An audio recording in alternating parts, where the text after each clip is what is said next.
நம்ம சேனல்ல சாமுராய்க்கு அடுத்தது ஒரு 30 இயர்ஸ் ஓல்டு MIT வந்து ரீஸ்டோர் பண்ணுவோமா? இது என்ன மாடல், ஸோ எவ்வளோ மைலேஜ், என்ன கண்டிஷன்ல இருக்குன்னு சொல்றதுக்கு முன்னாடி நம்ம சேனலை யாரும் சப்ஸ்கிரைப் பண்ணாம இருந்தீங்க அப்படின்னா மறக்காம சப்ஸ்கிரைப் பண்ணிக்கோங்க. 1995 மாடல் 30 இயர்ஸ் கம்ப்ளீட் ஆகி 3rd ஜெனரேஷன்ல ஸ்டெப் இன் ஆகுது. இந்த வண்டியோட கியர் மெக்கானிசம் நமக்கு லெஃப்ட் ஹேண்ட் சைட்ல தான் வரும். ஃபர்ஸ்ட் கியர் மேலேயும் மீதி இருக்க 2 கியர் வந்து அப்படியே கீழே போடுற மாதிரி இருக்கும். இந்த வண்டியோட ஃபியூயல் டேங்க் நம்ம டிரைவர் சீட்டுக்கு கீழே தான் இருக்கு. ஸோ ஃபியூயல் டேங்கோட கெப்பாசிட்டி பார்த்தோம் அப்படின்னா 3.5 லிட்டர்ஸ் அரௌண்ட் சொல்லியிருக்காங்க.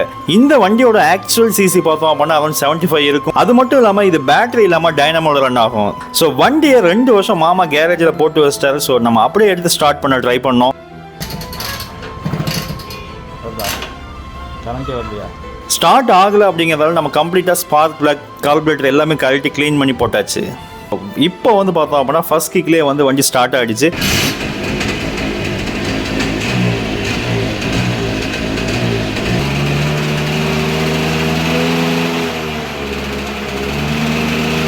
ஸோ இந்த வண்டி ஒரு 2 ஸ்ட்ரோக் வண்டி. அது மட்டும் இல்லாமல் இதில் மொத்தம் 3 கியர் இருக்குது. மைலேஜ் வந்து பார்த்தோம்னா அரௌண்ட் 40 வரைக்கும் வந்து சொல்லியிருக்காங்க. ஸோ ஃபுல்லாக நம்ம ரீஸ்டோர் பண்ணிவிட்டு கம்ப்ளீட்டாக செக் பண்ணி பார்க்கலாம் எவ்வளோ மைலேஜ் வருது, ஸோ எந்த அளவுக்கு பிக்கப் இருக்குது அப்படிங்கிறதையும்.